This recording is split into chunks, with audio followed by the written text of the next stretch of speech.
Alors, j'espère que vous avez passé un bon déjeuner, que tout va bien pour vous et on va donc pouvoir reprendre cette université d'été de l'autoconsommation photovoltaïque par deux tables rondes. Tout à l'heure, on va parler de solaire solidaire avec notamment l'annonce du lancement de Sol solidaire. André Joffre vous en dira un peu plus.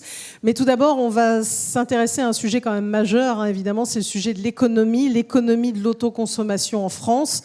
Derrière cette question, on peut se demander évidemment combien ça coûte, combien ça rapporte, mais aussi comment l'autoconsommation permet de faire des économies. Alors c'est pourquoi j'invite à me rejoindre sur scène mesdames Caroline Mazzoleni et Charlotte de Lorgeril et messieurs Hervé Mathieu-Ricourt, Arnaud Gossement et Jean-Christophe Bertrand. Je vous en prie, venez me rejoindre tous sur scène.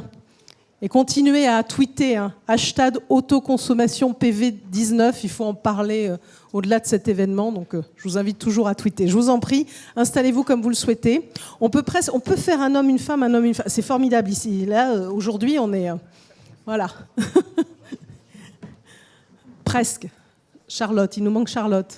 Elle n'est pas très loin, Charlotte, elle arrive. Voilà, j'en prie. Merci. Et ben voilà, parfait. Arnaud... c'est légèrement décalé pour pouvoir accueillir Charlotte. Je vais faire aussi en sorte que vous puissiez poser des questions à la fin de cette table ronde. Elles sont toujours très denses et c'est vrai qu'il y a un certain nombre d'intervenants, mais l'objectif aussi, c'est que vous-même, vous puissiez poser vos questions sur ce sujet de l'économie de l'autoconsommation. Je commence un tour de table par vous présenter les uns les autres. Vous pourrez rentrer évidemment un peu plus en détail au moment de vos présentations. Hervé Mathieu-Ricourt, à mes côtés, bonjour, directeur général France B2C d'Engie. Bon, je pense que pas... Vous allez représenter tout à l'heure un peu Engie, mais évidemment, je pense que ce nom parle. On en parlait même ce matin. Donc, vous voyez, donc comme ça, on a un nouvel écho, si je puis dire. À vos côtés, Caroline Mazzoleni, bonjour. Vous êtes chef du service R&D Innovation Responsable Smart Energy chez Bouygues Énergie et Services. Et vous représentez pour nous ici le CERS, hein, le syndicat des entreprises de génie climatique et électrique. Donc, vous pourrez apporter votre regard à la fois aussi sur ce qui se passe actuellement en termes de réglementation et puis sur le rôle que les entreprises ont évidemment à jouer. On va avoir l'éclairage, on va dire, sur deux études qui sont importantes, qui vont nous permettre d'avoir un regard un peu plus affûté sur ce sujet de l'économie de l'autoconsommation. On va parler notamment du coût du soutien avec Jean-Christophe Bertrand, bonjour, qui est consulting partner chez PwC. Et puis autre étude, cette fois-ci sur l'autoconsommation collective et sur la rentabilité des projets. Et ça, c'est Charlotte de Lorgeril, qui est associate partner Energy, Utilities and Environment. J'aime bien, je parle anglais maintenant. Chez SIA Partners, vous présenterez d'ailleurs votre équipe tout à l'heure à l'occasion de la présentation de cette étude que vous avez menée. Et enfin, pour avoir un éclairage, parce que c'est bien aussi d'avoir l'aspect juridique, parce que finalement, juridique, économie, c'est lié. Vous allez nous en parler, Arnaud Gossement, avocat, qui va nous apporter évidemment cet éclairage sur tous ces différents points. Allez, je passe la parole. Vous avez un micro devant vous. Je pourrais passer également pour ceux qui ont des éléments à présenter, la petite zapette comme je l'appelle. Je vous invite à prendre un micro, Hervé Mathieu-Ricourt, et à, on va dire, planter le décor de ce sujet de l'économie de l'autoconsommation en France, avec évidemment un mot quand même sur Engie. Merci Nathalie. Bien, bonjour, Hervé Mathieu-Ricourt, je suis le directeur général des activités B2C en bon français, hein, donc consommateur en France. Bon, Engie est en train de changer de métier après avoir surtout produit de l'énergie. Engie produit de l'énergie verte et puis aide les gens à consommer de moins en moins d'énergie. Ça nous rend donc très intéressés par l'autoconsommation. Ce qui est intéressant en France, dans le cadre de notre séminaire en ce moment, c'est qu'on est présent sur beaucoup de choses. On a une offre d'autoconsommation individuelle qu'on a lancée il y a 2 ans, MyPower, dans laquelle nous avons mis beaucoup d'innovations, du financement, des brevets, des offres clés en main, l'utilisation de Google Sunroof. Donc cette présence sur le marché des particuliers en autoconsommation individuelle se double d'une présence sur l'autoconsommation collective. Nous sommes en train de travailler pour faire produire par plusieurs particuliers qui revendraient eux-mêmes à plusieurs particuliers, grâce notamment aux améliorations réglementaires récentes, ça c'est qu'on salue, qui sont une très bonne chose. Et puis avec la filiale du groupe Engie, Réservoir Sun, on développe aussi des petites usines de production solaire sur des ombrières, des toitures au sol. Et tout ça nous permet de bien comprendre le marché Et dans ce cadre, d'ailleurs, on se réjouit de tout ce qui s'est passé récemment, les améliorations réglementaires qu'on a données. Par exemple, récemment, on a amélioré ce qu'on appelle la maille, là, qui permet de faire de l'autoconsommation collective. Maintenant, on a le droit de tirer sur 1 kilomètre à peu près. On a pérennisé un certain nombre d'aides financières. On facilite le tiers investissement. Très bonne décision récente des pouvoirs publics. Bien, tout ça est bien, mais n'est largement pas suffisant. Hein. Nous le savons tous, je crois que ça a déjà été dit ce matin, en plus par les pouvoirs publics. Comment est-ce qu'on mesure que ce n'est pas suffisant ? Nous avons 50 000 autoconsommateurs en France, je crois à peu près. Hein. On a quasiment doublé par rapport à l'année dernière, c'est bien, mais enfin, ça n'est que 50 000. Les Allemands sont 1 500 000 à autoconsommer, et je crois que la blague a déjà été faite plusieurs fois. Ils n'ont pas plus de soleil que nous. Alors ça nous étonne. Pourquoi ça nous étonne ? Parce qu'il y a une appétence très très forte des clients. J'évoquais tout à l'heure le fait qu'on était présent sur tous les marchés. Et nous, qu'est-ce qu'on constate ? Là, 2-3 exemples très récents. Je crois que j'en avais déjà cité un l'année dernière. Lorsqu'on demande à un de nos clients qui a déjà un équipement d'autoconsommation individuelle, est-ce que vous voudriez bien témoigner ? C'est-à-dire que si on a un prospect qui est intéressé mais qui hésite encore, est-ce que vous accepteriez qu'il vous appelle, qu'il vienne vous voir, que vous lui expliquiez pourquoi c'est bien d'avoir de l'autoconsommation individuelle et en quoi vous êtes content de l'offre d'Engie ? Je crois que vous avez déjà donné ce chiffre l'année dernière. On a des réponses de l'ordre de 90% positives de la part de nos clients existants. On est bien au-delà de ce que peut faire n'importe quelle superbe marque de voiture allemande. 90% de nos clients sont prêts à expliquer à des prospects pourquoi c'est super l'autoconsommation individuelle, en particulier chez Engie. Pardonnez-moi ce petit quart d'heure commercial. Autre exemple, là en ce moment, nous avons quelques pubs à la télé, j'espère que vous les avez vues, pour beaucoup d'entre vous, où on plaide pour l'autoconsommation individuelle en ce moment. Là, pourtant, on est à la fin de l'été. Hein. Eh bien, nos standards sont en train d'exploser. J'avais en discuté à l'instant avec mes équipes. On a multiplié par 4 ou 5 les appels, et puis avec des taux de transformation qu'on espère très, très fructueux. Donc pourquoi ça ne décolle pas plus vite, alors qu'on a cette demande insistante de nos clients et dans notre filiale aussi, qui s'occupe des collectivités, on s'aperçoit qu'il y a beaucoup de demandes. La première raison, tellement évoquée, et c'est là qu'on est tous ensemble d'accord, et je m'interroge, c'est que c'est toujours un épouvantable parcours du combattant. Et on est obligé, cette année encore, je le recite, de dire que là, aux Pays-Bas, il faut 6 semaines pour avoir toutes les autorisations administratives et installer une installation d'autoconsommation individuelle, alors que chez nous, ça peut flirter avec les 6 mois. Quoi. Voilà, c'est un parcours du combattant. Nous devons absolument relever ce défi, faire en sorte que les choses changent. Ça passe certainement par une implication encore un peu plus forte de tous les élus locaux qui d'un côté, on aimerait plus d'implication, et puis de l'autre, sont de plus en plus demandeurs. Petit enseignement, je le disais à l'instant, de ce que notre filiale Réservoir Sun est en train d'enregistrer, c'est-à-dire beaucoup de demandes des élus locaux pour des ombrières, pour des couvertures sur leurs écoles, etc. D'ailleurs, Réservoir Sun interviendra demain, et on parlera des collectivités locales. Donc, vous voyez, il y a typiquement le lien. Exactement. Voilà. Et puis enfin, réfléchir, alors allons un cran plus loin sur la rentabilité de l'autoconsommation collective.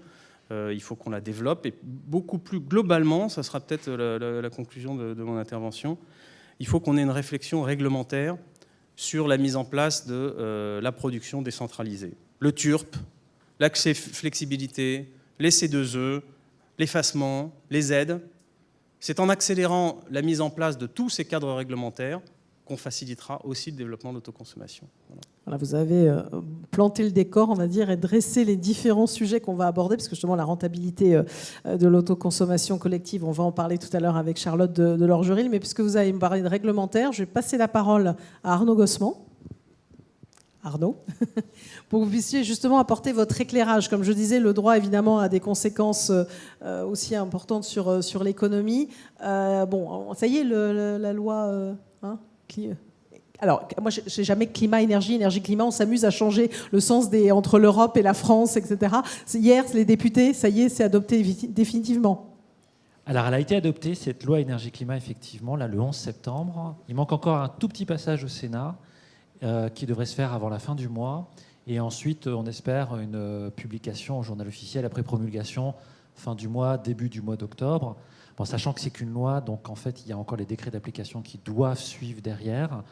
Globalement, et là je parle en tant qu'administrateur d'Enerplan, le bilan qui a été fait par le syndicat sur cette loi est plutôt favorable. Il y a un certain nombre de dispositions qui étaient attendues, qui permettent effectivement, monsieur l'a déjà dit, d'élargir notamment la maille périmètre à l'intérieur duquel on pourra réaliser des opérations d'autoconsommation collective.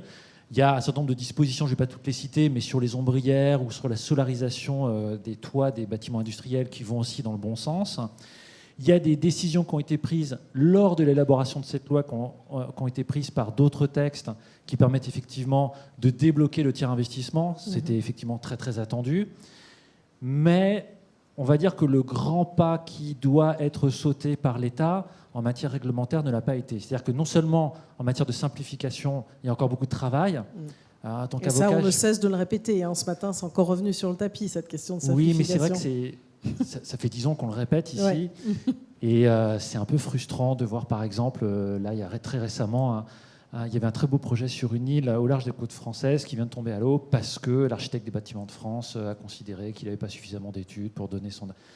Voilà, ce type de tracasserie administrative n'est pas acceptable. Alors, certes, dans la loi, on nous dit qu'on pourra déroger dans les plans locaux d'urbanisme pour les ombrières, que les plans de prévention des risques technologiques ne pourront plus interdire le solaire. Tout ça va dans le bon sens, mais c'est des tout petits points et ce n'est pas une réforme d'ensemble. La réforme d'ensemble, c'est certainement de considérer que l'autoconsommation, ce n'est pas que de la production d'énergie, c'est un usage, et que cet usage aboutit à une économie d'énergie. Alors, là, on pourrait vraiment faire un pas si on considérait autrement la production d'énergie solaire, d'électricité solaire, et thermique évidemment.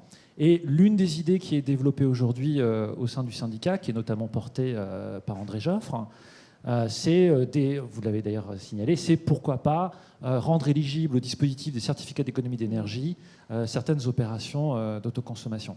Alors, c'est une idée, il faut faire attention parce que c'est une idée qui est à la fois très séduisante puisqu'elle permettrait enfin de graver dans le marbre du droit qu'une opération d'autoconsommation, c'est une opération d'économie d'énergie et pas simplement de production, d'ajout d'électrons. Mais le problème, c'est que le secteur des certificats d'économie d'énergie comporte un certain nombre d'acteurs totalement vertueux, mais il faut, c'est un secret de polichinelle qu'aujourd'hui l'État nourrit une certaine inquiétude sur ce secteur-là. Il y a des éco-délinquants, et certains sont très éco-délinquants. Vous avez des associations de consommateurs qui sont assez inquiètes, des arnaques, on en trouve pas mal sur Internet aussi. Et donc c'est vrai que si jamais le secteur du solaire photovoltaïque décide d'entrer dans ce dispositif-là, il va vraiment falloir être proactif pour démontrer que les solutions qui sont proposées n'entraîneront pas, comme on a pu le voir pour d'autres opérations type comble, des actes d'éco-délinquance tels qu'on a pu connaître par le passé. Donc voilà, donc c'est à la fois très prometteur, cette idée qu'on va faire de l'économie d'énergie, mais en même temps, les outils aujourd'hui pour matérialiser ça sont à prendre avec précaution. Par ailleurs, il y a aussi des instruments nouveaux qui sont... Parce qu'en général, les avocats sont très anxiogènes, font part de tous les problèmes qu'ils voient dans leur cabinet, et en fait, vous allez tous repartir en vous disant on va changer de métier. Donc, ce n'est pas du tout ce que je veux dire.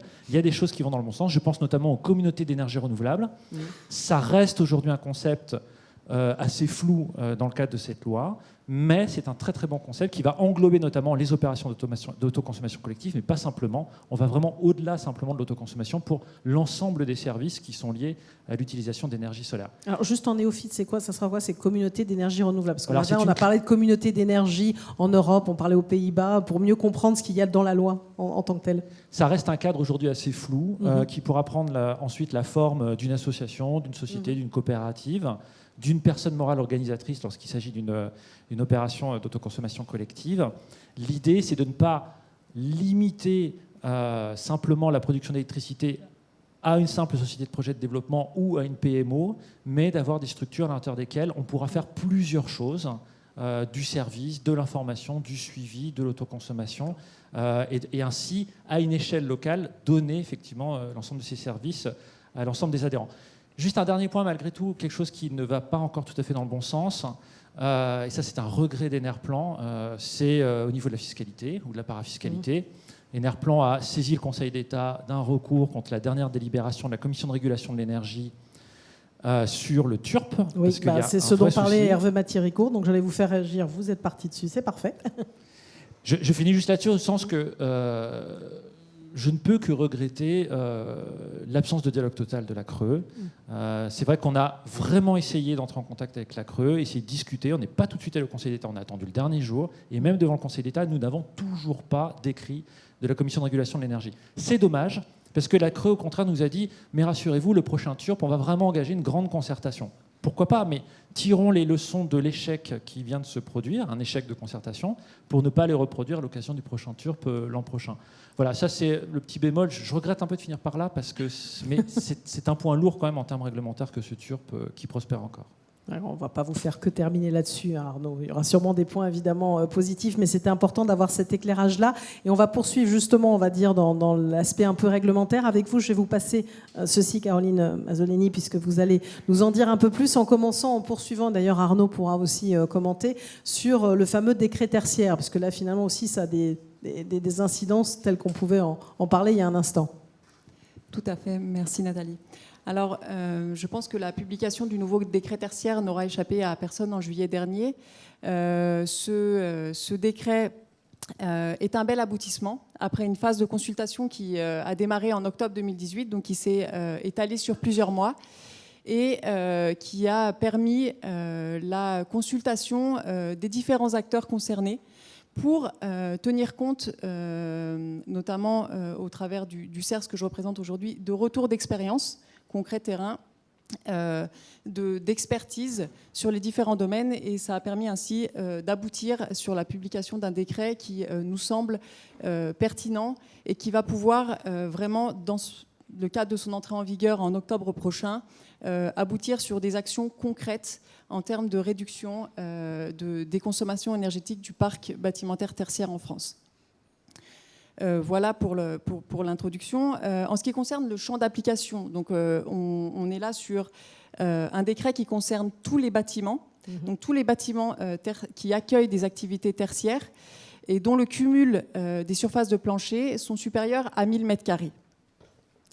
Il y a quelques exceptions, quelques bâtiments qui sont exemptés, qui sont des constructions provisoires, des bâtiments destinés au culte ou des bâtiments destinés à la sécurité civile ou à la sûreté intérieure du territoire. Voilà. L'objectif de ce décret, c'est vraiment donc des objectifs ambitieux en termes de réduction des consommations en énergie finale du parc bâtimentaire tertiaire en France. Il y a deux options pour les propriétaires de ce type de bâtiment. Soit de respecter donc une réduction de consommation d'énergie finale qui s'échelonne à 3 horizons, 40% en 2030, 50% et 60% respectivement en 2040 et 2050. Ces réductions sont basées sur un niveau de référence, évidemment. Ce niveau de référence a été fixé à la consommation annuelle de 2010 ou toute année ultérieure. La deuxième option, elle est de fixer un niveau cible de consommation d'énergie du bâtiment en valeur absolue, donc en kilowattheure par mètre carré par an. Et cette valeur est fixée sur la base de la consommation énergétique de bâtiments neufs en tenant compte des usages. Voilà. Donc je continue par rapport au comment on va pouvoir atteindre ces objectifs. Oui. Je poursuis là-dessus et notamment pour faire le lien avec le sujet qui nous rassemble tous aujourd'hui, qui est l'autoconsommation, puisque pour atteindre ces objectifs, il va falloir entreprendre des actions qui peuvent se situer au niveau des travaux sur le bâti et sur l'isolation des bâtiments, des actions qui peuvent concerner des travaux sur des équipements, également sur le pilotage, et là on vient sur le digital, sur le pilotage des équipements, sur l'exploitation des équipements. Et pour finir, ça a été évoqué ce matin, et j'en suis très contente, sur les comportements des usagers dans les bâtiments. Et là, on fait un lien tout trouvé avec une des actions, donc l'installation de photovoltaïque pour l'autoconsommation sur les bâtiments tertiaires est une action qui rentre tout à fait dans l'application de ce décret et dans l'atteinte des objectifs ambitieux qui ont été posés. Donc là, on est aussi en lien avec cette idée que ça puisse permettre de faire des économies d'énergie, ce dont parlait Arnaud Gossement finalement il y a un instant.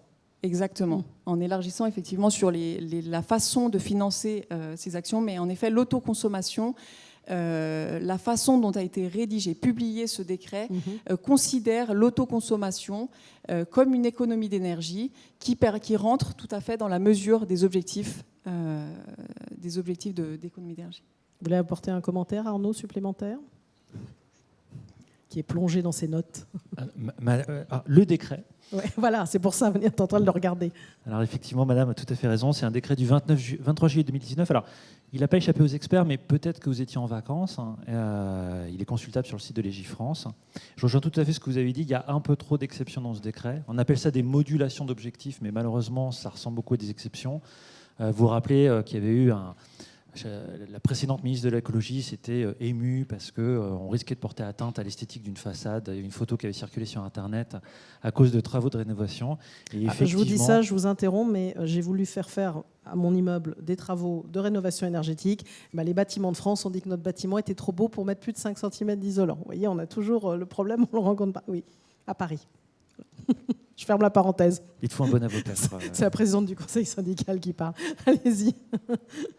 Et alors effectivement, il y a un certain nombre d'exceptions pour un certain nombre de bâtiments, ça c'est et des exceptions parfois qui sont prévues de manière assez large. Néanmoins, on peut espérer effectivement que le recours au solaire et à l'autoconsommation soit définitivement accepté par l'administration comme une opération d'économie d'énergie au titre de ce décret qui effectivement a pour but l'économie d'énergie. Je ne l'ai pas cité tout à l'heure parce qu'effectivement on avait prévu que madame en parle en premier, mais ça fait partie de ces pistes pour assimiler l'autoconsommation à une opération d'économie d'énergie. C'est effectivement très intéressant. Alors on vous laisse poursuivre, Caroline, au-delà de ce décret, évidemment, pour ce que ça peut apporter pour les entreprises et ce que ça peut représenter. Globalement, de toute façon, ce sujet, vous l'avez commencé à l'évoquer, lié à l'autoconsommation. Tout à fait. Donc, une fois que le décret va rentrer en application, on va devoir tous se mettre au travail pour proposer des offres et des solutions et d'accompagner les assujettis à ce décret dans la mise en œuvre de travaux, d'actions pour atteindre ces objectifs. Dans ce cadre-là, c'est toujours difficile de parler d'économie d'énergie, de savoir de quoi on parle, de quelle énergie, de quels usages, etc. Et dans ce cadre-là, quelles sont les solutions qui sont proposées? Il y a notamment les contrats de performance énergétique qui connaissent une croissance assez intéressante depuis quelques années. Essentiellement porté par la commande publique et dans le cadre de dialogue compétitif, ce qui prouve bien que ces questions autour des économies d'énergie nécessitent un vrai dialogue et de vrais échanges pour bien préciser de quoi on parle. Et là, je me fais un petit peu porte-parole du syndicat que je représente aujourd'hui, qui est le CERS, qui représente les entreprises adhérentes, donc se positionnent comme des intégrateurs de technologies qui maîtrisent l'ensemble de la chaîne de valeur, donc de la conception, en passant par la réalisation et surtout en allant jusqu'à l'exploitation maintenance des systèmes, qui est très importante pour proposer à ces personnes, à tout l'écosystème qui va se lancer autour de ces actions d'économie d'énergie, d'avoir un réel suivi et de ne pas être laissé, puisque je ne l'ai pas évoqué tout à l'heure, mais le décret impose la mise à disposition d'une plateforme. C'est donc l'ADEME qui va mettre à disposition une plateforme sur laquelle l'ensemble des assujettis vont devoir saisir un certain nombre d'informations qui concernent leur bâtiment, qui concernent les consommations énergétiques de chacun, avec un suivi annuel. Et à travers cet outil, on parle vraiment d'un engagement sur le long terme. Et c'est dans ce sens que je me suis permise de parler de ces contrats de performance énergétique qui sont, à mon sens, un bel outil pour accompagner toutes les bâtiments concernés par ce décret et par les actions qu'ils vont devoir mettre en place. Je voulais aussi mentionner deux choses. J'ai beaucoup parlé de tout ce qui était travaux sur l'enveloppe, sur les équipements, mais il y a aussi toute une partie digitale, pilotage, qui est très importante et qui permet d'une part de générer des économies non négligeables, puisqu'on... je ne sais pas si vous êtes familier avec les contrats de performance énergétique, mais en fait, il en existe trois niveaux. Les contrats de performance énergétique qui ne nécessitent pas de travaux, mais sur lesquels on impacte uniquement le pilotage des équipements existants, qui permettent d'engager des économies avec un coût très limité, un investissement très limité.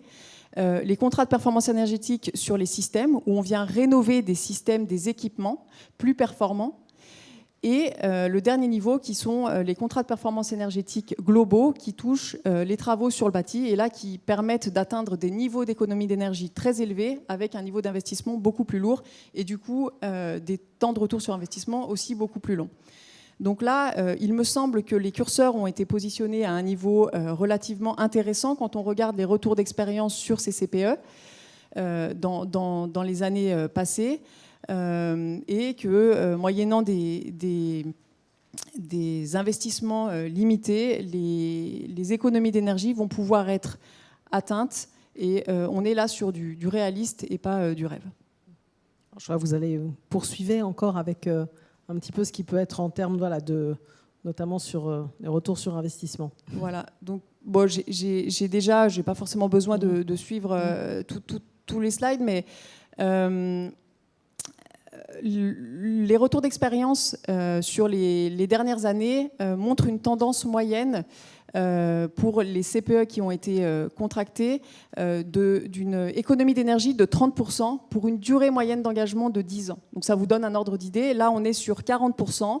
La référence est basée en 2010, donc il y a déjà 10 ans en arrière. Voilà, donc on est dans la moyenne.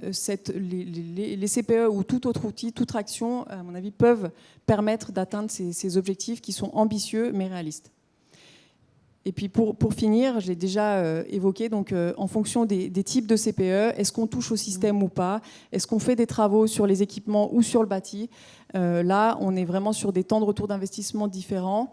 Et ça peut être fait dans le temps, puisque là, on a vu les horizons 2030, 2040, 2050. On a du temps devant nous, ce qui permet de planifier des investissements et d'accompagner vraiment les clients vers ce genre d'économie. Merci à vous. De toute façon, vous pourrez continuer aussi à réagir parce qu'on va poursuivre dans ces sujets-là. On va dire qu'on a vraiment vu un petit peu ce qui pouvait évoluer actuellement dans la réglementation, mais on va s'attarder un peu plus sur notamment la question du coût du soutien. Donc, je vais passer la parole à Jean-Christophe Bertrand donc, de PwC France pour qu'il puisse nous éclairer à travers une étude. Et d'ailleurs, je vais inviter après les uns et les autres à réagir et à commenter l'analyse que vous faites. Donc, on est à la fois sur les marchés B2B et B2C, c'est ça dans votre étude? Est-ce que vous pouvez nous expliquer tout ça? Exactement. Donc, en fait, on se place dans le cadre des appels d'offres, donc arrêt de l'appel d'offres sur les installations 100 000 kW en avril. Et puis, on a eu la relance avec l'annonce de François de Rugy d'un nouvel appel d'offres en juin qui doit aboutir avec un démarrage. Pardon ? Non, c'est juste pour vous donner ce petit... Ah oui, je ne voulais pas vous perturber. Avec un démarrage en septembre, donc une 6e période qui vise 25 MW. Et donc, on s'est dit, finalement, l'un des freins aussi à ce développement, c'est le coût de soutien public. Et donc, on a voulu un peu étudier les différents modèles, les différentes évaluations qui ont été faites de ce coût de soutien public à l'autoconsommation. Et on a fait une analyse en se basant finalement sur ce que l'on a pu voir sur la 5e période. Donc vous êtes sur l'autoconsommation globale, parce que là, comme parfois certains m'ont posé des questions, est-ce qu'on parle d'individuel, de collectif, etc. Finalement, on aborde globalement le sujet de l'autoconsommation. Exactement. Donc on a voulu, toujours sur ce périmètre des installations 100 000 kW, on a voulu analyser finalement quel était le coût de soutien public et en fait les études évidemment évaluent les 5 grandes dimensions du coût de soutien public. Le premier, c'est la charge de CSPE, tout ce qui est TCFE, la CSPE, la TVA, et puis évidemment l'impact sur le TURP. Alors si on regarde ces 5 dimensions, on voit qu'il y a déjà 2 dimensions où les études sont assez d'accord. C'est les charges de SPE, donc la prime qui est liée au montant, au volume d'autoconsommation. Et puis dans la 6e période également à la qualité de l'installation et à son raccordement au réseau. Et ensuite, la TCFE, c'est pas véritablement dans le domaine de ces installations, donc tout le monde est d'accord pour dire qu'il n'y a pas d'impact. Donc on a des impacts finalement sur les 3 dimensions que sont la CSPE, la TVA et le TURP. Donc on voit que les modèles divergent. Donc si on prend la CSPE, certains modèles considèrent qu'on est en coût de soutien à 12,6 € du mégawattheure, contre d'autres vont plutôt vers du 16 € par mégawattheure. Et à la fin, finalement, on voit que certains modèles sont plutôt autour de 30 € du mégawattheure au total, versus d'autres qui sont plutôt autour de 50 € du mégawattheure. Et donc, évidemment, certains modèles amènent à se poser la question justement de la soutenabilité de ce type de l'autoconsommation et du coût, finalement, pour l'ensemble de la communauté. Alors, de façon naïve, je me dis comment on fait pour avoir cet écart-là, comme ça, ces différences-là, tout ça. Justement, on va rentrer dans le détail un peu de ces trois dimensions pour voir, et pour nous, on a voulu amener notre pierre à l'édifice, et surtout pouvoir poser les bonnes questions qui amènent à ces différentes évaluations. Et donc, on va rentrer dans chacune d'elles. Alors, commençons par la CSPE. Alors, je précise juste, on s'est basé sur cette étude donc, sur les données de la 5e période et sur un certain nombre sur des données publiques. Hein. On a utilisé que des données publiques pour faire nos simulations. Et puis, c'est une évaluation qui, évidemment, se base sur une durée de 20 ans. Alors, la CSPE, en fait, certaines études prennent le taux standard de CSPE et l'appliquent finalement à l'ensemble des sites. Taux standard qui se situe à 22,5 € du mégawattheure pour faire leurs estimations. D'autres sont plus faibles sur ce taux de CSPE. Et en fait, pour rappel, ces sites, on s'intéresse à trois grandes catégories. On a des sites agricoles, secteur agricole, des sites du secteur industriel et puis des sites du secteur tertiaire. Donc, ça peut être de la grande distribution, par exemple. Voilà. Et pour ces différents sites, eh bien, en fait, il y a des abattements. Il y a des abattements de CSPE. Ces sites ne sont pas tous soumis à 22,5 € du mégawattheure. Et tout simplement, ces abattements sont liés, c'est ce qu'on voit en bas à gauche, ces abattements sont liés en fait à un ratio entre la CSPE qui est théoriquement payée par le site et puis la valeur ajoutée. Et donc, quand on passe un seuil, qui est fixé à 0,5% de ratio entre CSPE théoriquement payé et valeur ajoutée, on tombe dans une CSPE réduite.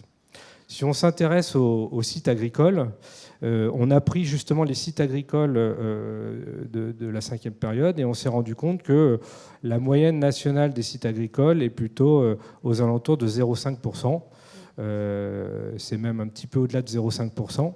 Ce qui fait qu'il y a un certain nombre les sites agricoles, typiquement, si on s'intéresse aux sites agricoles dans leur ensemble, eh ben, ils sont certainement certains sont quand même plus soumis à la CSPE réduite qu'au taux standard.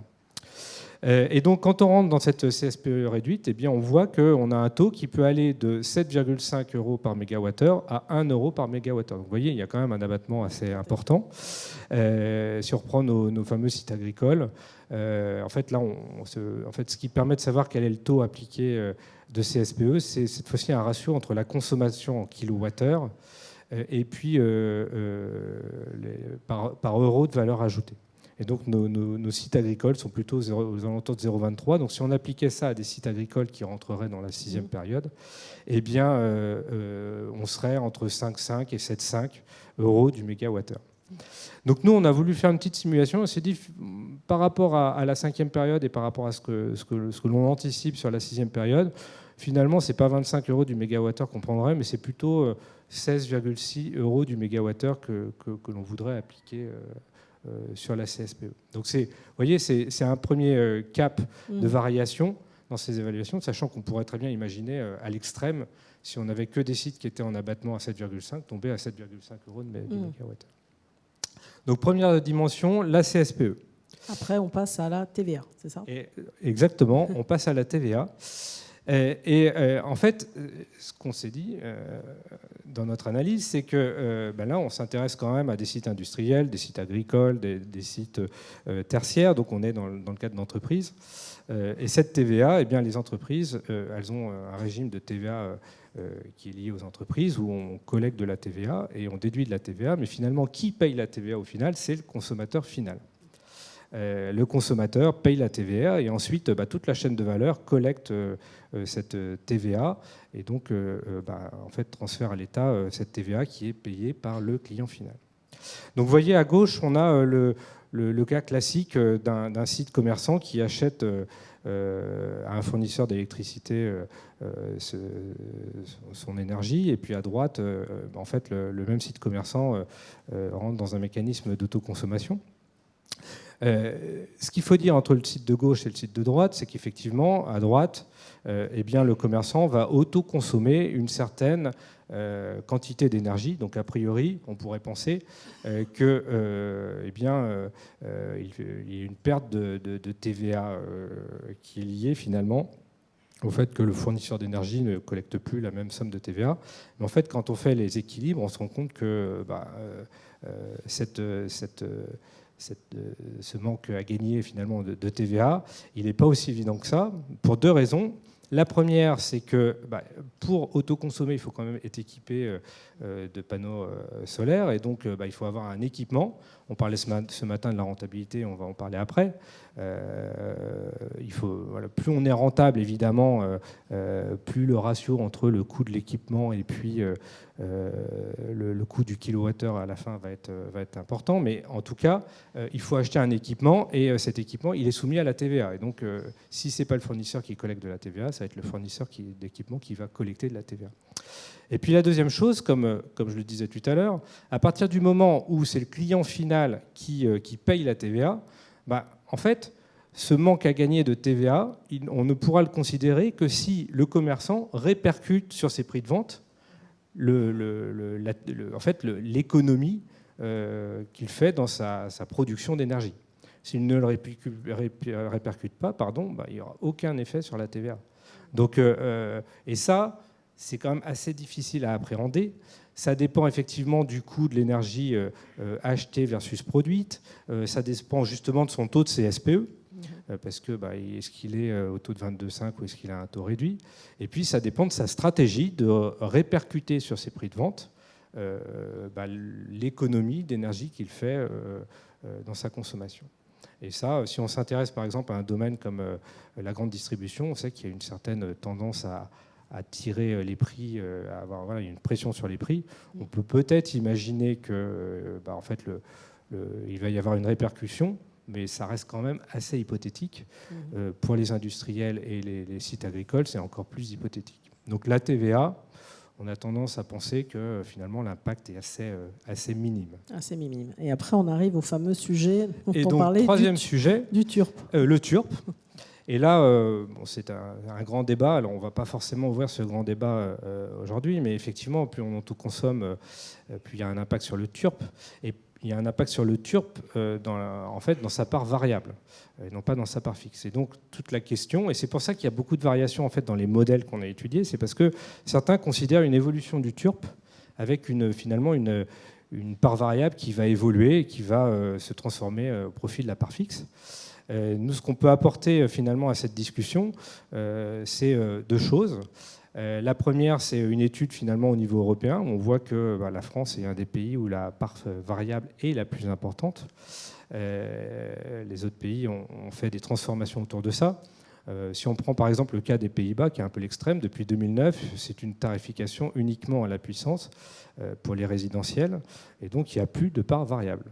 Et en Espagne, en 2013-2014, il y a eu un passage assez rapide vers une part variable, une part fixe de 32 à 60%.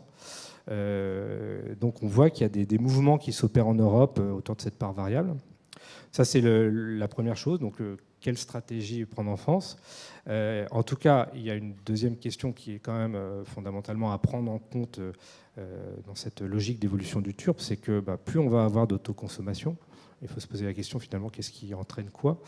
Plus on va avoir d'autoconsommation, plus finalement on va avoir des évolutions à faire et des investissements à faire dans le réseau.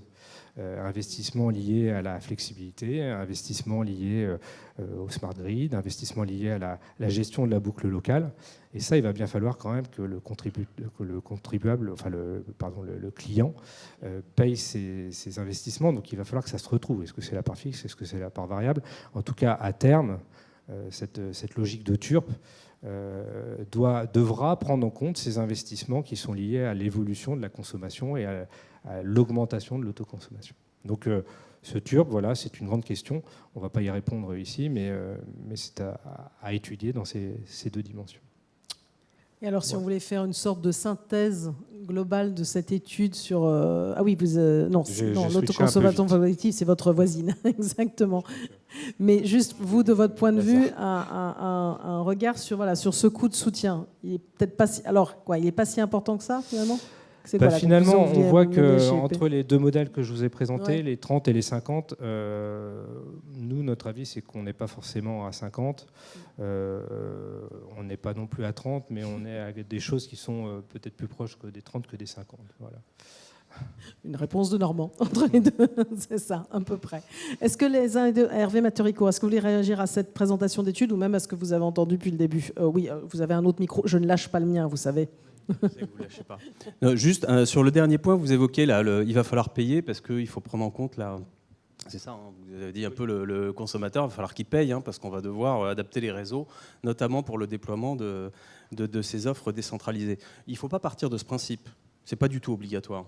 Moi, je pense qu'on doit au contraire réfléchir à des modèles réglementaires où on ne soit pas obligé de faire payer le consommateur.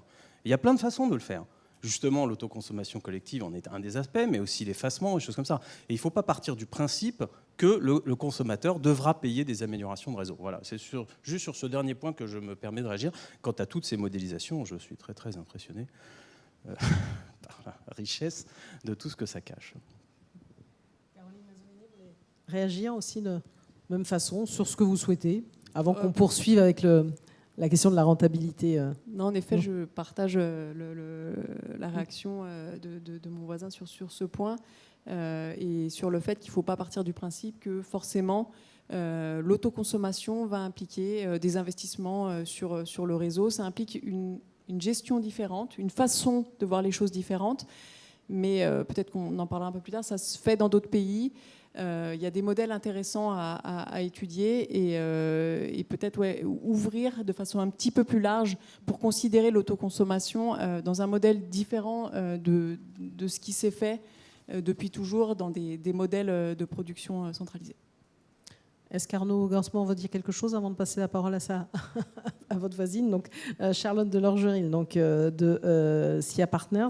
Donc là, on va arriver avec vous spécifiquement sur l'autoconsommation collective, avec une étude que vous avez menée sur la rentabilité de ces projets, sachant que vous avez déjà travaillé, c'est ça, sur l'autoconsommation individuelle aussi. Donc j'allais dire, vous avez pu avoir déjà un premier retour. Je peux introduire d'ailleurs le pourquoi de cette étude sur l'autoconsommation collective. En 2017, on a effectivement produit une première étude avec Enerplan pour qualifier la rentabilité des installations d'autoconsommation individuelle. Et nos modèles ont confirmé l'intérêt économique pour les clients résidentiels avec un taux de retour sur investissement estimé à 13 ans et une réduction sur la facture des clients aux alentours de 19%. À l'issue de cette étude qui a été réalisée en 2017, il y a eu un vrai engouement pour l'autoconsommation individuelle, une accélération de ces projets et un doublement des raccordements en autoconsommation entre fin 2017 et début 2019. Face à cet engouement, on a été beaucoup sollicité sur des questions autour de l'autoconsommation collective et on a essayé de faire un exercice assez similaire. Cet engouement, finalement, il a été impulsé pour l'autoconsommation collective par des collectivités locales qui commençaient finalement à encourager la production locale, la production d'énergie verte et puis l'apparition d'un certain nombre de start-up qui proposaient des services innovants. Aujourd'hui, on a une centaine de projets d'autoconsommation collective en émergence, avec un certain nombre d'acteurs privés aussi qui se positionnent sur ces projets, à peu près une vingtaine en France. Mais la réalité est un peu différente, c'est que à juillet 2019, il n'y a que 16 projets, opérations d'autoconsommation collective en fonctionnement. Donc on s'est posé la question du pourquoi. Pourquoi aujourd'hui, finalement, il y a si peu de projets d'autoconsommation collective et quels sont les freins ? Et on s'est assez vite, finalement, tourné vers la question économique. Et donc nos modèles qu'on a construits sur la base de données publiques et partagés également avec les Enerplan et ses adhérents ont permis de présenter 2 cas d'usage dans cette étude. Un premier cas donc on a appelé immeuble résidentiel finalement, c'est le cas d'un immeuble de 30 logements.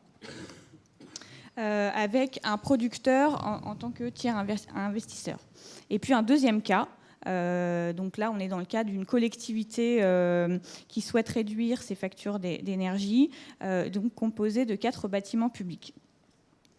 Sur la base finalement du contexte actuel réglementaire et fiscal, les premiers résultats sur les scénarios de référence nous amènent à confirmer que l'économie des projets, de ces opérations d'autoconsommation collective, est très difficile à trouver.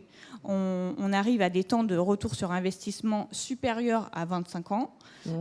Supérieur à 25. Supérieur à 25 ans. C'est pour ça que vous mettez 24 ans. Avoisinant, enfin pour le premier 24 ans et supérieur à 25 ans pour le deuxième, ce qui correspond grosso modo à ce qu'on estime théoriquement comme la durée de vie des panneaux aujourd'hui dans les hypothèses qui sont prises par la majorité des acteurs. Vous ne donnez pas des informations très encourageantes pour notre public, comme on disait Arnaud. Voilà. Donc ça, c'est sur le temps de retour sur investissement. Et puis sur la facture en elle-même, on n'obtient pas de résultats extrêmement probants. Et sur le ROI côté producteur, c'est également pas très encourageant et assez bas. Donc finalement, qu'est-ce qu'on a lancé comme réflexion? C'est qu'on a essayé un petit peu de stresser ce modèle sur des variables et finalement de créer des modèles, je dirais, des variantes de ce modèle de référence pour essayer de formuler un certain nombre de recommandations qui permettraient effectivement de développer ces projets d'autoconsommation collective. Oui, parce qu'on dit qu'il y a un potentiel, on ne cesse de dire qu'il y a un potentiel de développement, mais quand on voit là, les chiffres tels que vous les présentez, on se pose des questions, évidemment. Il y a un potentiel.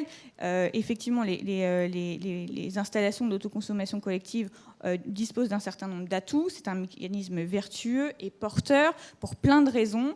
Ça favorise l'innovation, ça encourage l'utilisation des compteurs intelligents, ça accélère l'acceptabilité des projets ENR au sein des territoires, ça utilise à bon escient les compteurs communicants qui ont été largement déployés en France aujourd'hui.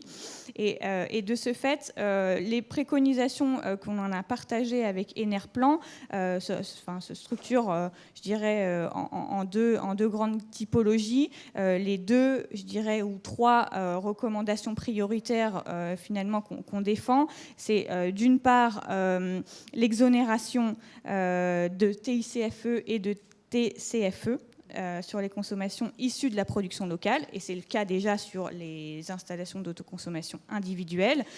En stressant un petit peu notre modèle, finalement, on se rend compte que cette recommandation permettrait une réduction de 40% du temps de retour sur investissement, donc c'est assez significatif, de l'ordre de 24, en passant de 24 ans à 16 ans sur le cas des logements du premier cas de 30 logements et de 25 à 13 ans sur le cas de la collectivité composée de 4 bâtiments publics. La deuxième recommandation qu'on formule, c'est vraiment adapter le TURPE spécifique et retirer cette majoration sur la composante de soutirage variable sur la part alloproduite. Et ça également, on l'a testé sur notre modèle, ça permettrait d'améliorer de 4 ans le temps de retour sur investissement. Est-ce que ça s'ajouterait au fameux 40% déjà précédent? Ça s'ajouterait. Il y aurait 40% plus 4 ans supplémentaires. Voilà. D'accord. Et parallèlement, on peut également jouer, et ça fait partie des variantes qu'on a étudiées, sur comment on accompagne davantage l'investissement initial. On a proposé une variante qu'on a appelée la prime à l'investissement, qu'on a fixée à 30%. Comment on a fixé ce 30%? C'est grosso modo, c'est évalué à 15% sur les installations d'autoconsommation individuelle. On peut aller jusqu'à 40%. Donc, comme un accord avec Enerplan, on a considéré que ce 30% était juste. Et ça, à nouveau, ça permet de gagner 5 ans sur le temps de retour sur investissement. Donc, je pense qu'il y a déjà finalement des choses à mettre en place pour permettre une meilleure rentabilité de ces projets. Après, il y a plein d'autres choses qu'on peut proposer, mais je dirais que c'est les 3 mesures phares aujourd'hui qui sont illustrées dans cette étude. Évidemment qu'on peut simplifier les démarches administratives, on en a parlé. On peut simplifier le fonctionnement juridique de la personne morale organisatrice, ça c'est un point. Il y a aussi des choses qui ont déjà été évoquées ce matin et puis par le passé par la filière, c'est étendre le diamètre des opérations à 1 km. Ça, toutes ces formulations et toutes ces recommandations sont déjà largement exprimées.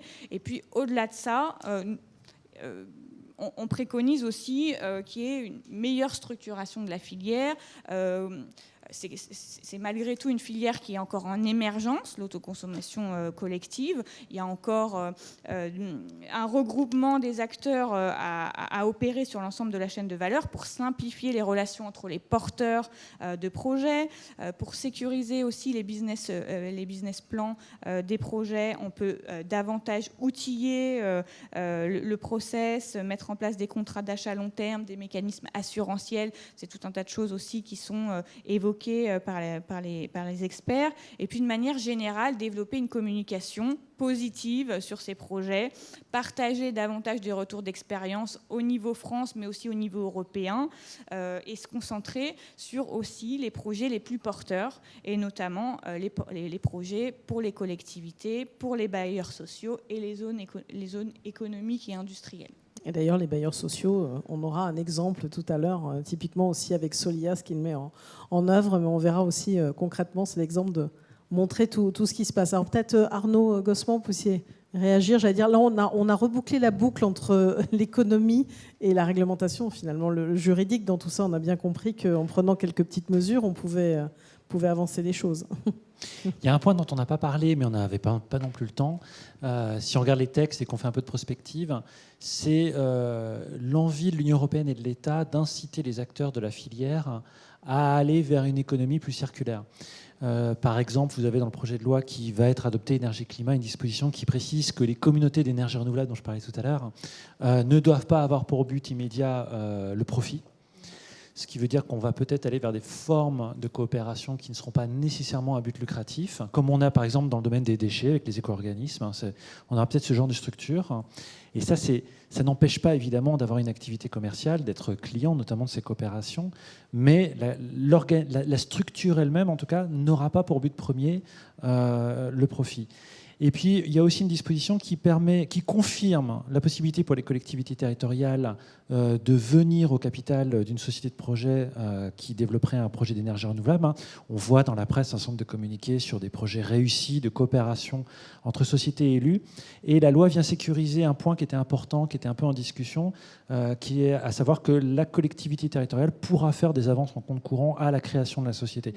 Donc c'est un pas important aussi dans la sécurisation de ce type de projet et une incitation, notamment pour l'acceptabilité de ces projets, une incitation des acteurs privés à coopérer avec les acteurs publics. Voilà, j'ai cité 2 instruments, mais je pense qu'il y en aura d'autres demain. Et puis un dernier point, si tu me le permets, Nathalie. Il y a le temps, hein, donc vas-y, je t'en prie, on se tutoie maintenant, ça y est. Avant que j'oublie, il y a eu une foule de textes en 2019, il y a notamment le cahier des charges pour le nouvel appel d'offres sur le solaire et les centrales solaires qui vient d'être publié. Et il y a donc une commission juridique le 26 septembre d'Enerplan. Et je vous invite évidemment à venir ou à envoyer vos juristes participer le 26. On analysera en détail la loi énergie-climat. On verra aussi s'il est possible, dans le projet de loi économie circulaire qui va être discuté au Sénat à partir du 23 septembre, d'intégrer des choses sur le solaire. Ça serait également très important.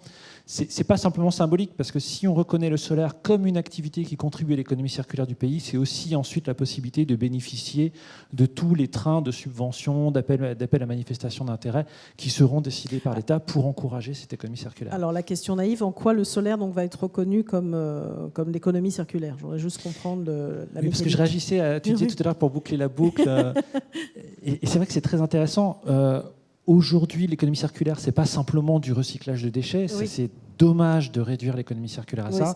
C'est surtout et avant toute chose de l'économie des ressources naturelles. Et bien entendu que le solaire peut contribuer par rapport à d'autres formes d'énergie, vous êtes plus expert que moi, à économiser des ressources naturelles grandement.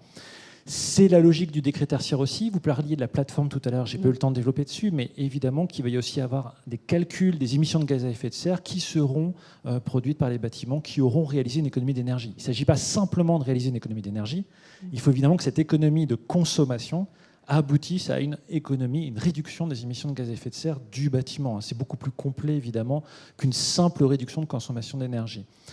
Donc, il ne s'agit pas de consommer moins de charbon, par exemple. Il s'agit aussi de réduire ces émissions de gaz à effet de serre. Donc, ça serait évidemment très, très bien qu'on puisse reconnaître le solaire comme participant à cette économie circulaire qui va faire l'objet d'un projet de loi annoncé par le président de la République dans le discours de politique générale du Premier ministre comme étant un projet de loi clé pour l'acte 2 du quinquennat en matière d'environnement. Voilà, on suivra ça, évidemment. Alors, merci Arnaud. Alors, je voulais rebondir aussi à Caroline Mazzolini sur ce que disait Charlotte Delangeril sur l'émergence d'une filière aussi qui avait encore à se construire, parce que voilà, vous représentez aussi des entreprises engagées dans ces sujets d'autoconsommation. Comment ça vous fait réagir ? Alors, les exemples étaient ultra intéressants parce que ça a été mentionné ce matin et c'est vrai qu'on est tous... Je pense que 100% des personnes interrogées sur l'installation de photovoltaïque sur du résidentiel ou sur du tertiaire, peu importe, la motivation première de la démarche, c'est vraiment d'être acteur de cette transition énergétique. C'est vraiment le leitmotiv systématique qui revient. Et quand on se met autour de la table pour commencer à discuter montage du projet, financement, contraintes réglementaires, et c'est toujours les difficultés auxquelles on se heurte. Et évidemment que le temps de retour sur investissement a une importance capitale. Et là, je voudrais revenir un peu sur un peu tout le contexte. Effectivement, on a le client final. Donc moi, je pense que pour que l'autoconsommation collective ou individuelle prenne, il faut qu'il y trouve un intérêt. Donc il y a l'intérêt green, mais il y a aussi l'intérêt économique. Et donc par rapport au coût de l'énergie, on a réussi à produire de l'énergie à partir de la nature de façon très rentable. Aujourd'hui, le coût de production est arrivé, je pense, à un niveau très bas. Et on doit pouvoir surfer là-dessus pour proposer au client final une énergie moins chère. Donc ça, c'est un élément de base dans tous les montages d'autoconsommation tels qu'ils soient. Après, il y a le côté financement des projets. Et là, sur ce côté financement, d'autres pays ont réussi. Je pense notamment à la Suisse, où il faut arriver à proposer à des investisseurs des temps de retour sur investissement qui soient attractifs. Et c'est possible de le faire par des montages qui soient un peu innovants, un peu différents. Et je reviens à ce qu'on disait tout à l'heure, le fait d'ouvrir des modèles, parce que quand on voit 25 ans de TRI, je pense que ça décrédibilise toute la filière. Et donc, mais on sent que là, c'est directement lié aussi à des choix réglementaires aussi, finalement, pour faire évoluer le... En effet, à des choix réglementaires. Et pour revenir sur la filière, il y a aussi, je rebondis parce qu'on porte aussi avec le CERS l'envie de cette fiche C2E sur l'autoconsommation. Et j'entends tout à fait les propos d'Arnaud sur le risque que cela et les freins qui sont encore présents. Malgré tout, le levier financier à travers cette fiche C2E qui pourrait être créée permettrait de diminuer aussi ces temps de retour sur investissement qui sont difficiles. Hervé Mathieu-Rico, vous voulez réagir à tout ce qu'on entend. On a parlé aussi de coopération publique-privée, ça je crois aussi ça vous parle. Dans les pistes, on va dire, on essaye de chercher aussi des éléments pour faire avancer cette question économique. Moi, ce que j'ai trouvé passionnant, c'est tout ce qui vient d'être expliqué par l'un et l'autre sur tous ces innombrables outils qui nous permettent de faire monter la mayonnaise. Nous, qu'est-ce qu'on voit aujourd'hui ? Peut-être un très, très léger commentaire sur ce que vous venez de dire. Les clients, ils ne veulent pas seulement accompagner la transition énergétique, peut-être les clients B2B. Mais nous, ce qu'on voit, c'est que les clients B2C, ils en veulent parce que ça leur fait faire des économies d'énergie. Ils en veulent pour préparer le point mort de la retraite. Et ils en veulent aussi parce que c'est du vert, quoi.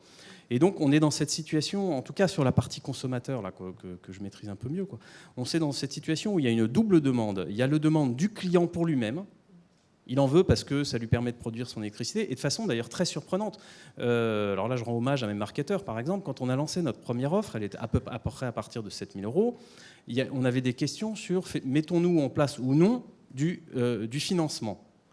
Et moi, évidemment, j'avais dit à mes marketeurs, c'est débile, le client, il achète ça pour faire des économies. Si tu lui colles du financement, il va manger ses économies de facture par le financement, donc il n'en voudra pas. Mais évidemment, j'avais tort. Et les marketeurs ont mis en place une offre de financement qui marche très très bien.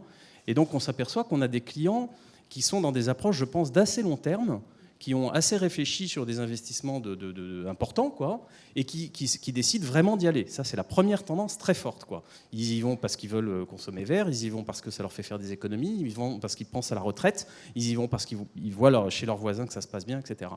Et puis ensuite, vous l'avez évoqué super clairement, on a ce côté d'économie circulaire, de faisons tous ensemble quelque chose. Bon là, c'est vraiment un moteur très profond, assez récent, hein, finalement, du comportement de nos clients. Et on a donc ces deux aspects de la demande, en tout cas chez les clients particuliers. Ils en veulent pour eux et ils en veulent pour ce collectif proche et pour sauver la planète, ce qui justifie la mise en place de l'autoconsommation collective pour lequel on n'a pas encore d'économie. Mais moi, je pense que ça viendra parce qu'il y a tellement de petites choses à régler partout qu'on y arrivera.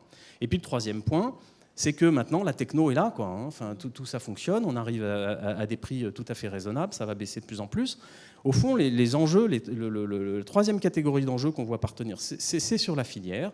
Là, c'est les poseurs, les formations des poseurs, d'où viennent les panneaux photovoltaïques, et peut-être plus globalement, cet environnement réglementaire qui doit encore accélérer la mise en place de la production décentralisée, et que vous avez couvert avec beaucoup plus de clarté que je ne peux le faire, et beaucoup plus de précision, quoi.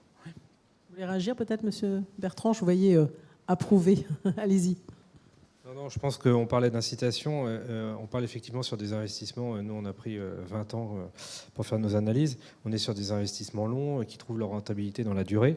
Et aujourd'hui, et d'ailleurs on en a pas mal parlé aujourd'hui, ce qui semble, c'est qu'il y a un problème de lisibilité, il y a un problème aussi de simplicité, quoi. Lisibilité parce que on a des cadres réglementaires qui évoluent. Cet AO en est un bon exemple. Et ce matin, quelqu'un disait, un acteur disait, voilà, je m'inscris pas dans l'AO parce que finalement mon installation est rentable et c'est trop compliqué de rentrer dans cette logique d'appel d'offres. Donc c'est quand même dommageable, quoi. Il faut que ces systèmes d'incitation soient d'abord lisibles et soient utilisables par les acteurs. Et ça permettra finalement à ce que les investissements, il y ait moins de frilosité dans les investissements et que ça s'inscrive vraiment dans une approche de long terme. Est-ce que l'un ou l'autre veut ajouter quelque chose à ce sujet de l'économie de l'autoconsommation? Alors s'il y a des questions, allez-y, hein. C'est l'objectif, on n'est pas là en train de nous regarder les uns les autres. Allez, il y en a un qui a une question à poser. Vous avez tous été super clairs, hein. Pas revenir en détail sur l'étude. Ah si, il y a une main qui se lève. Alors attendez, je vais m'en occuper, je vais vous passer un micro, on va tout faire. Alors je vais descendre, je vais faire du mouvement. Pardon, bon escalier. On n'a pas prévu l'hôtesse. Je vous en prie. Allez-y. Merci. Patrick Bem, laboratoire de l'ESS. Il y a un des soucis que vous avez évoqué concernant l'autoconsommation collective touche à cette fameuse personne morale organisatrice qui semble effectivement un petit peu compliquée. Vous appelez de vos voeux, vous l'avez cité, hein, le fait de simplifier le fonctionnement de cette PMO. Est-ce que vous êtes plus précis sur le sujet? Qu'est-ce que vous entendez par simplification du fonctionnement de la PMO? Alors, qui veut y répondre? Ne vous battez pas. Je reprends le micro. Merci. Pour l'instant, on n'en sait rien. Mais qu'est-ce que je constate? En ce moment, on est en train de travailler sur une expérimentation d'autoconsommation collective. 5-6 maisons qui produisent, une vingtaine de particuliers autour qui vont accéder à cette production au moment où elle ne sera pas utilisée par le consommateur. Et on utilise le cadre réglementaire existant qui nous permet de le faire dans la limite de 1 km. Enfin, on utilisera dès que ce sera fait. Qu'est-ce qu'on constate? Premièrement, c'est assez compliqué de mettre en œuvre, on va dire, le système de gestion de la donnée, quoi. Qui a produit quoi, qui envoie à qui machin, comment on rémunère, etc. Donc nous, ONG, on a décidé de prendre notre risque sur ce point-là, on ne va pas essayer de gagner de l'argent. On veut juste essayer de comprendre comment ça marche, quelles sont les réactions des consommateurs, qu'est-ce qui leur plaise, qu'est-ce qui ne leur plaise pas. Et c'est ça qui va nous permettre de dire assez rapidement, si on veut que ça marche, il faut tel ou tel type de solution réglementaire. Soit un TURP réservé sur cette petite zone, soit une modalité de constitution d'une personnalité morale qui permettrait de supporter les imbalances entre les consommateurs et les producteurs. Soit, que sais-je. Mais au fur et à mesure du déroulement de cette expérimentation, on va voir se dessiner très très concrètement ce qu'il faut faire pour que ça marche. Peut-être tout simplement la mise en place justement d'un C2E collectif. C'est-à-dire que le jour où on sera capable d'aller voir la DGEC en lui disant « ça y est, j'ai trouvé 20 personnes qui veulent bien acheter, 5 personnes qui veulent bien produire », on est dans une vraie logique, soit d'économie circulaire d'un côté, soit d'économie de production d'énergie de l'autre, ça vaut tant de C2E. Voyez-vous ? Et c'est la partie la plus compliquée de ce qu'on est en train de faire en termes d'autoconsommation. L'autoconsommation individuelle, elle est rentable pour les clients particuliers. On voit cette demande que j'évoquais tout à l'heure. L'autoconsommation sur des bâtiments, elle est rentable également. Cette autoconsommation collective, c'est l'étape suivante que nous devons franchir. Mais deuxième aspect qui m'a frappé dans cette expérimentation qu'on est en train de faire, elle n'est pas encore lancée, on la lancera dès qu'on pourra le faire grâce au décret qui nous permettra de faire 1 kilomètre. C'est que quand on la présente à d'autres, on va dire, aménageurs, des gens qui veulent rénover une rue, des gens qui veulent lancer des projets de nouveaux quartiers, des gens dans des villes, tout simplement, qui réfléchissent à l'amélioration de la ville, ils sont très intéressés. Donc on a une demande sur la mise en place de cette autoconsommation collective. Pour régler concrètement les questions que vous posez, il faut absolument qu'on teste. Et on verra se dessiner tout naturellement des tas de pistes permettant de le mettre en œuvre. Voilà, il me semble, sans répondre précisément à la question, que ça va nous permettre de progresser. Et c'est une question de mois. Dans quelques mois, nous saurons qu'est-ce qu'on peut faire pour être plus efficace en matière d'autoconsommation collective. Alors sur la personne morale, en détail, Arnaud, peut-être. On avait 2 soucis en fait sur la PMO. Le premier, c'était que des personnes qui souhaitaient rester en autoconsommation individuelle pour s'en dispenser et faire du tiers investissement craignaient, en faisant du tiers investissement, de basculer en autoconsommation collective. Donc ce point-là, heureusement, a été réglé. Le deuxième qu'on a avec la PMO, c'est pas tellement de la simplification dont on a besoin, c'est de la sécurisation. Parce qu'en fait, ça ne veut rien dire. Et donc, il y a eu des hésitations, effectivement, pour savoir c'est quoi une PMO, est-ce que je peux faire une société commerciale, une association, et est-ce que l'État aura des exigences sur le fonctionnement de cette société. Et puis, malgré tout, si vous vous adressez à des particuliers qui se mettent dans une opération d'autoconsommation collective, c'est du temps passé. Dans un immeuble, la plupart des gens sont habitués plutôt à s'en remettre à leur syndic qui va gérer la copropriété. Or là, on avait le sentiment qu'il fallait que ce soit une personne morale qui ait pour seul objet l'opération d'autoconsommation collective. Et le problème, c'est ensuite de peupler cette association. Il y a des projets qui se font avec une association de loi 1901, donc il faut des gens pour être président, siéger dedans, y consacrer du temps. Donc, en tant que juriste, moi, ce dont j'aurais besoin de la part de l'État, c'est plus une clarification de qu'est-ce qu'une PMO, comment ça marche juridiquement et fiscalement, plus qu'une simplification au sens propre, parce que, ou alors la vraie simplification, c'était de s'en dispenser. Mais voilà, c'est le choix de l'État, effectivement, d'imposer cette PMO pour une opération d'autoconsommation collective. Je vais passer le micro, allez-y. Bonjour, Sylvie Perrin, cabinet de Gaulle et la plateforme verte. Alors justement, peut-être une chose dans les simplifications qu'on peut chercher, c'est un petit peu comme à chaque fois qu'on gère la masse, ce qui est compliqué, c'est la masse des obligataires, c'est tout ce pouvoir et ces décisions collectives. Comme on l'a indiqué ce matin, notamment pour les bailleurs sociaux, où le bailleur social pourra, sans créer éventuellement une PMO, pouvoir mettre en place un projet et qui embarquera l'ensemble des locataires, une des solutions peut-être à envisager, à soutenir, c'est d'avoir quelqu'un comme un syndic, comme vous le mentionnez, qui va avoir finalement un projet type, parce que c'est toujours dans la standardisation qu'on arrive aussi à faciliter les choses, et qui soit finalement le mandataire et qui mette en place le système de répartition. Donc, quand on participe, on adhère automatiquement comme à un schéma d'obligation, comme à un schéma de financement participatif, sans nécessairement être partie à toute une collectivité, mettre en place une association ou autre chose. Je pense que la simplification vient par une personne en charge de l'autoconsommation collective dont ce sera le métier. Voilà. Une suggestion peut-être apportée le 26 ou le 27 si on en parle aussi. Merci Sylvie Perrin pour cette précision. Là, on a retrouvé un porteur de micro. Est-ce qu'il y a d'autres questions? Oui, je vois une main levée là-bas, tout à fait à l'angle là-bas. Voilà. Merci. Merci, Noémie Poise, Oradosa. Une question sur la TICFE, enfin la proposition d'exonération. Dans la configuration actuelle de l'autoconsommation collective, on paye cette taxe, donc on contribue en fait à la péréquation tarifaire qui alimente les tarifs d'achat. Pour autant, on n'a pas accès à un tarif d'achat sur le surplus qui est éventuellement généré. Donc c'est peut-être plutôt une question pour Monsieur Gaussement. Est-ce que c'est attaquable? Est-ce que c'est sain de payer une taxe en fait qui nous donne pas accès à ce pourquoi on contribue à la taxe?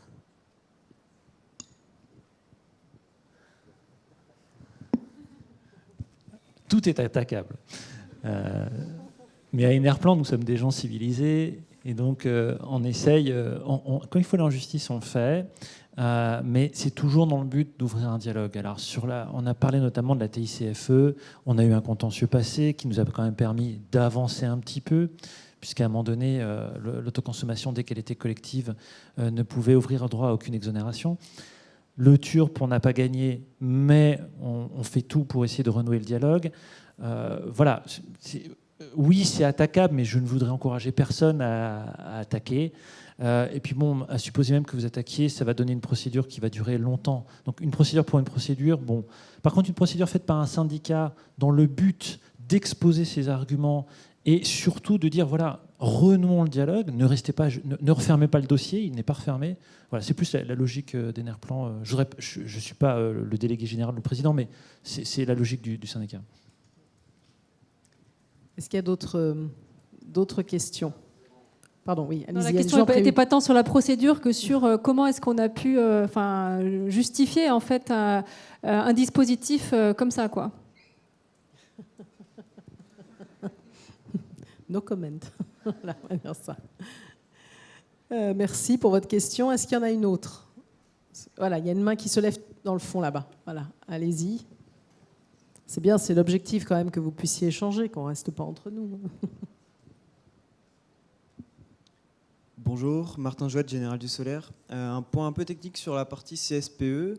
Au final, grâce à l'autoconsommation, la part de fourniture de l'électricité dans la valeur ajoutée devient un peu plus faible parce qu'on achète moins d'électricité. Est-ce que, à cause de ça, le consommateur peut devenir, on va dire, moins électro-intensif et avoir moins d'exemption de CSPE sur la part qu'il achète aux fournisseurs historiques? Qui veut répondre? Ouais.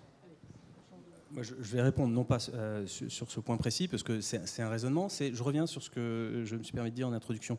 On doit penser une évolution du régime réglementaire plus globale pour faire se développer la production et la consommation locale, soit en forme d'autoconsommation individuelle, soit collective dans un rayon raisonnable. Et il y a plein d'outils pour ça. Vous en ajoutez un. Vous êtes en train d'en ajouter un. Je me suis contenté de citer l'effacement, les C2E, le TURP, etc. Vous en rajoutez un autre. Et c'est cette vision plus globale, c'est peut-être en fait cette étape que nous n'avons pas encore franchie, c'est de se dire, OK, comment faisons-nous pour utiliser tous les outils réglementaires qu'il y a dans le domaine de l'énergie, Dieu sait s'il y en a, pour faire en sorte qu'émerge de façon massive l'autoconsommation individuelle ou collective dans une zone locale. Vous venez d'en ajouter un, je vous remercie. Je vais d'ailleurs le noter. Non, pas d'autres commentaires. Merci à vous. Est-ce qu'il y a encore une question? Voilà, au premier rang, on fait marcher David. Courir, non, ça va.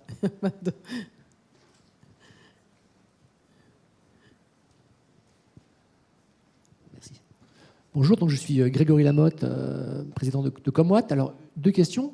Aujourd'hui, quand on regarde le prix d'un kit 3 kg en France, prix moyen, alors je ne parle pas des prix d'Engie qui font des prix d'appel à 7 000 €, mais le prix moyen constaté en France, entre 10 et 12 000 € aujourd'hui, constaté. Et partout en Europe, donc en Angleterre, en Belgique, en Allemagne, c'est à 6 000 €. Donc on est à des prix qui sont 2 fois plus chers en France que dans les pays européens. Aux États-Unis, quand on décide de faire un projet solaire 3 kg à peu près, le temps entre le moment où la personne met son numéro de carte bleue et le moment où il est installé, c'est 24 à 48 heures. Alors, comment ça se fait qu'on est si loin de ces prix et de ces délais? Est-ce que c'est parce qu'on est malade de l'administration? Est-ce qu'on est malade des normes et des choses qui nous empoisonnent la vie à tous les jours? Et qu'est-ce que vous feriez, vous, si vous étiez ministre de l'écologie, pour raccourcir les délais et pour enfin que le consommateur arrête de payer pour ce millefeuille administratif qui l'étouffe et qui étouffe la transition énergétique? Alors, qui veut être ministre de l'écologie dans cette histoire? Caroline, allez, Caroline est prête à répondre. Grégory aussi peut devenir, enfin un truc commun. Je vais commencer la réponse. Déjà, peut-être sur le prix d'une installation, puisque je me suis un petit peu intéressée justement aux différences qu'on pouvait trouver entre les pays. Surprise par cet écart qu'on pouvait avoir entre ce que ça coûtait en France et ce qu'on pouvait trouver en Belgique ou dans d'autres pays sur lesquels je regardais. Il y a une partie qui s'explique par des normes sécuritaires et des équipements qui sont imposés sur nos installations en autoconsommation qui nécessitent d'installer des différents équipements qu'on ne retrouve pas dans d'autres pays et qui expliquent une partie du prix. C'est réel en termes de fourniture. Il y a en termes de sécurité électrique, il y a des éléments en termes de fourniture qui expliquent une partie de la différence de prix. Okay. Pour avoir regardé, oui, en tout cas entre la France et la Belgique, il y en a et je pourrais vous donner le détail. Et pour la partie démarche administrative, il y a en effet une lourdeur administrative qui est immense. Ça a été évoqué en termes de temps, de temps et de nombre de démarches, de dossiers à remplir. Donc, si on ajoute et la longueur et la complexité des démarches, on arrive à un dynamisme assez faible de l'autoconsommation. Je ne sais pas si quelqu'un veut compléter. Arnaud, merci. Juste un point sur... il ne faut pas faire de phobie administrative non plus. Il y a un certain nombre de normes qui sont tout à fait justifiées et qui sont là pour protéger le consommateur. Et puis, il y a des difficultés qui viennent, non pas de l'administration, mais des acteurs privés eux-mêmes. Je pense par exemple à tous les problèmes qu'on a eu en matière d'approvisionnement de panneaux solaires par un certain nombre de constructeurs qui ont fait faillite. Tous les problèmes de délai de mise en service pour lesquels on a demandé des dérogations pour permettre de réaliser les projets, alors même que les premiers panneaux n'existaient plus ou que le repreneur n'avait pas le temps de réapprovisionner son stock. Voilà, il y a des difficultés qui sont d'ordre multiple. Même quand vous êtes dans un système qui est très complexe d'un point de vue juridique, on peut tout à fait avoir une économie qui marche bien si les acteurs sur un marché ont un accès facile à l'information. C'est-à-dire pas simplement les cabinets d'avocats. Donc là, je prêche contre ma paroisse. C'est sûr que si vous avez la possibilité d'accéder à un service d'information, ou si vous avez même la possibilité dans votre entreprise de vous doter d'un service juridique, vous avez un avantage compétitif par rapport à d'autres, puisque vous maîtrisez la norme. Pire, vous pouvez même en faire un avantage concurrentiel en interdisant à des concurrents de venir sur un marché qui maîtriserait, parce qu'eux maîtriseraient moins bien la norme que vous. On ne va pas se mentir, dans certains secteurs d'énergie renouvelable, il y a eu aussi, de la part de certains acteurs, la volonté de complexifier le dispositif justement pour permettre un accès plus complexe pour des acteurs, notamment étrangers. Donc voilà, c'est un système. La question de la norme, je ne voudrais pas faire de démagogie ou de populisme. Et oui, il faut simplifier, mais je rejoins tout à fait ce que vous disiez, monsieur Nondenji. La stratégie qui consiste par petites touches à demander des mesures de simplification, on a donné dans le groupe de travail piloté par Sébastien Lecornu, objectivement, ça ne marche pas bien. Par contre, demain, si les acteurs du solaire bâtissent un projet général en disant voilà l'intérêt, on réalise des économies d'énergie, on fait tourner l'économie circulaire, on crée de l'emploi, si vous avez un projet, si vous démontrez que vous participez à l'intérêt général, les choses iront beaucoup mieux d'elles-mêmes derrière. Enfin, j'en suis absolument convaincu. Dans d'autres pays, c'est ce que les acteurs ont réussi à faire et c'est comme ça qu'on a entraîné ensuite une machine vertueuse. Merci. Est-ce qu'il y a encore une question éventuellement? Commentaire? Non? Bon, bah, c'est parfait. Bah, écoutez, on peut vous applaudir tous les 5 pour cette table ronde. Et donc, je vous propose de marquer une pause, bien méritée, pendant une bonne demi-heure. Et puis, on va se retrouver ici à 16h pour la dernière table ronde de cette journée qui sera consacrée à l'autoconsommation dans le logement social. Justement, la loi fait avancer les choses en la matière et ça sera intéressant d'en parler. Et on va lancer aussi, on va dire officiellement, Sol solidaire. Donc, à 16h. Merci à vous.